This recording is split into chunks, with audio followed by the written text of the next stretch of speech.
Hello friends, good morning. Today we are going to discuss the topic principle of development. इससे पहले हमने 6 principal थे development के, 6 principal पढ़ लिए थे डेवलपमेंट के. आज हम नेक्स्ट प्रिंसिपल पढ़ेंगे.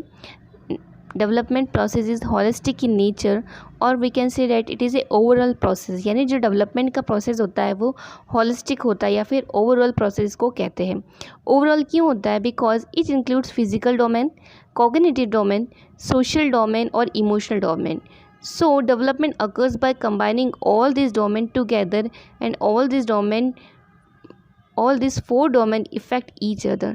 इसको ओवरऑल प्रोसेस इसलिए बोलता है क्योंकि इन डेवलपमेंट प्रोसेस के अंदर ये चारों डोमेन होते हैं और ये चारों डोमेन जो है एक दूसरे को इफ़ेक्ट करते हैं. जैसे हम इसको एक डायग्राम के थ्रू समझेंगे.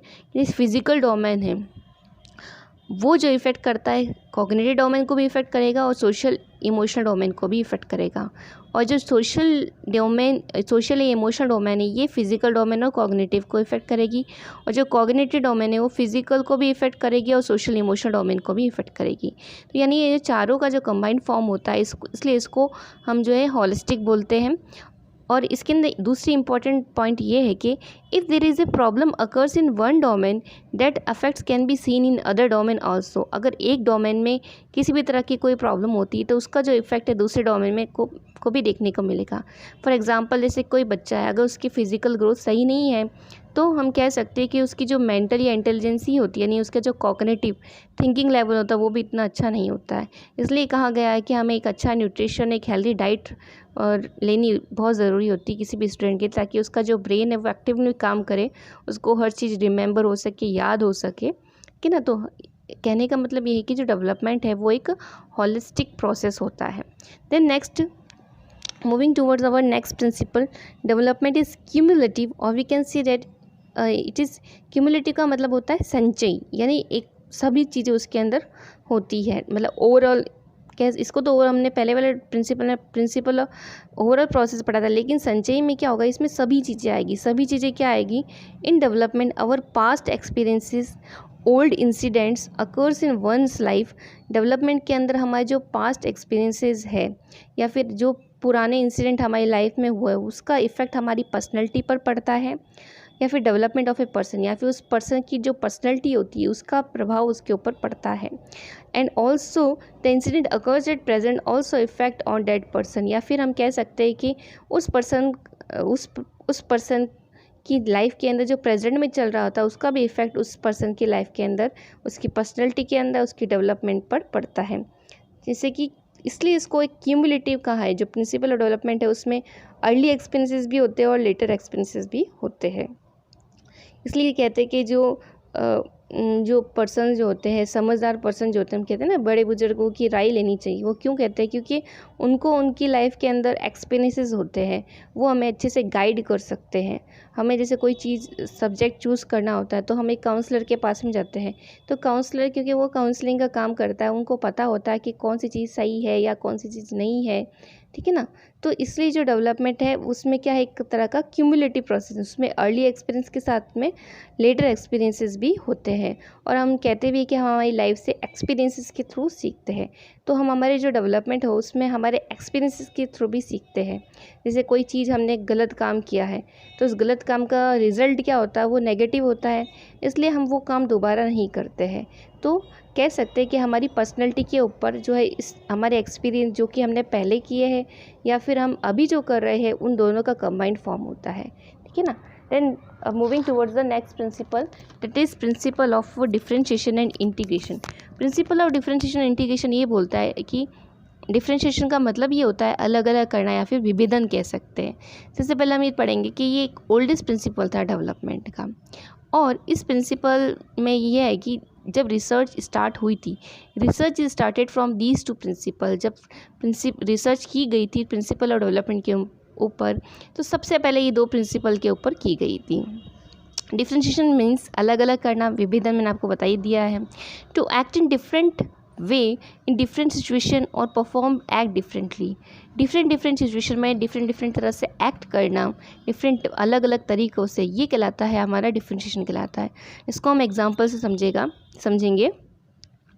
A child always do the act of crying. एक बच्चा जो है हर चीज़ के लिए रोता है। और क्या, जैसे कि क्राइंग फॉर फूड वो खाने के लिए रोता है, क्राइंग फॉर स्लीप वो सोने के लिए रोता है, क्राइंग फॉर टॉय वो किसी खिलौने के लिए रोता है, क्राइंग फॉर पेन अगर उसकी बॉडी के अंदर किसी भी तरह का कोई पेन हो रहा है तो उसके लिए रोता है।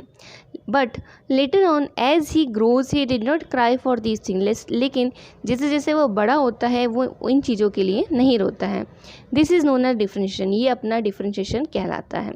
This ability of differentiation grows with increase of age also, ये जो डिफ्रेंशिएशन की जो एबिलिटी होती है हमारी एज के साथ साथ में डिफ्रेंशिएशन की एबिलिटी भी इंक्रीज़ होती है। जैसे एक दूसरा एग्जांपल उससे हम समझेंगे, जैसे कि आज हम देखते हैं हमारी ग्रोथ अच्छी खासी हम बड़े हो गए हैं, तो हम अभी जो है एट प्रेजेंट खाने के लिए, स्लीप के लिए, कोई चीज़ के लिए या फिर हमारे बॉडी में कोई पेन हो रहा है तो हम उसके लिए रोते नहीं हैं, ठीक है ना। हमारी चीज़ें जो है वो डिफरेंट हो गई है, चेंज हो गई है।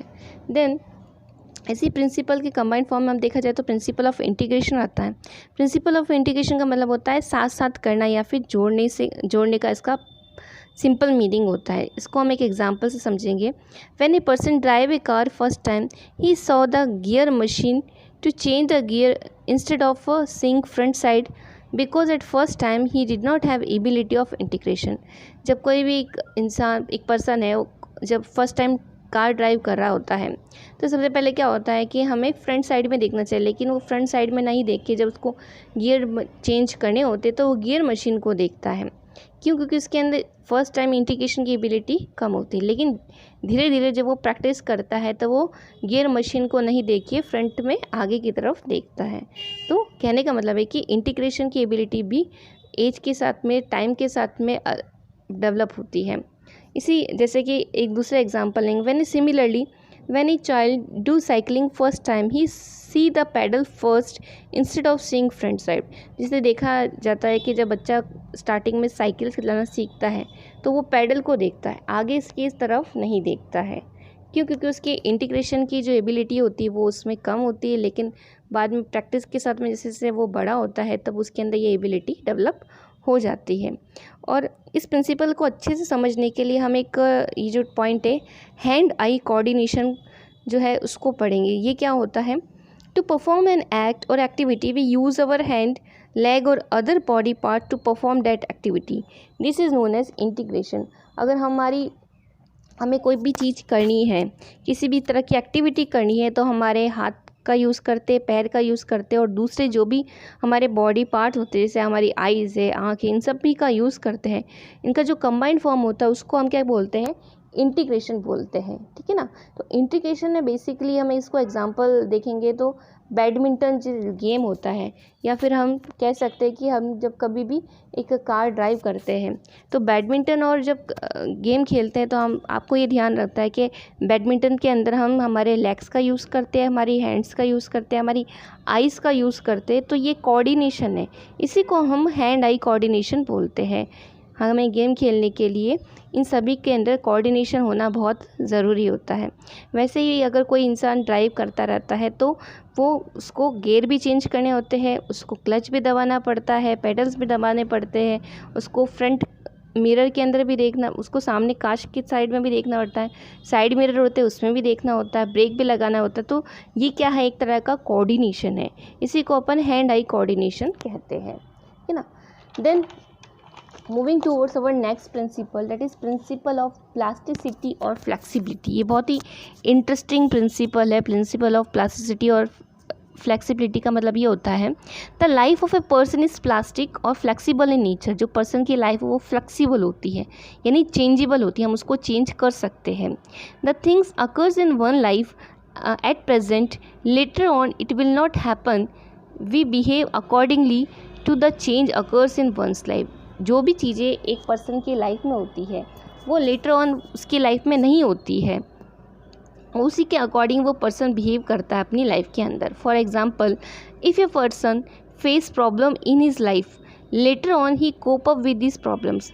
एक पर्सन है अगर अपनी लाइफ में कुछ प्रॉब्लम्स कुछ डिफ़िकल्टीज देख रहा है, बाद में वो क्या करता है, उन प्रॉब्लम्स को जो है समझ लेता है, कोप अप कर लेता है, उसके साथ में उसको पता चल जाता है कि हाँ मुझे इस प्रॉब्लम को कैसे सॉल्व करना है, and he find a solution to solve this problem, और वो उस प्रॉब्लम को सॉल्व करने के लिए सॉल्यूशन निकाल लेता है. So it is a good thing for every human being. हम कहते हैं हम लाइफ में प्रॉब्लम सभी की आती है, लेकिन हर एक प्रॉब्लम का सॉल्यूशन ज़रूर होता है. इसलिए पर्सन को प्रॉब्लम पे फोकस ना होकर उसका सॉल्यूशन पे फोकस करना चाहिए. इसलिए पर्सन की लाइफ है वो कैसी होती है, प्लास्टिसिटी की होती है. डेवलपमेंट का प्रिंसिपल यही कहता है कि अगर हमारी लाइफ में प्रॉब्लम आई है तो वो प्रॉब्लम हमेशा नहीं रहती है. अगर मान लो अपना जो जीवन है वो प्लास्टिक नेचर का नहीं होता तो वो प्रॉब्लम का हम सॉल्यूशन कभी निकाल ही नहीं पाते, सॉल्यूशन ढूंढ ही नहीं पाते. इसलिए कहा है कि पर्सन की लाइफ है वो कैसी है, प्लास्टिक नेचर की होती है, फ्लेक्सिबल होती है. So it is good thing for every human being. इसको अपन दूसरा एग्जांपल अगर अपन समझते हैं तो मैं आपको बताती हूँ. If a person goes in depression he will recover soon just because development is flexible in nature, or we can use different psychology techniques or method to recover him. जैसे कोई एक पर्सन है, अगर वो डिप्रेशन में चला गया तो वो जल्दी से रिकवर हो सकता है. क्यों? क्योंकि जो डेवलपमेंट होता है कैसा होता है, फ्लेक्सिबल नेचर का होता है या फिर प्लास्टिक नेचर का होता है. तो हम उसको डिफरेंट साइकोलॉजी टेक्निक्स से, उस मेथड से, मेडिसिन से उस पर्सन को रिकवर कर सकते हैं.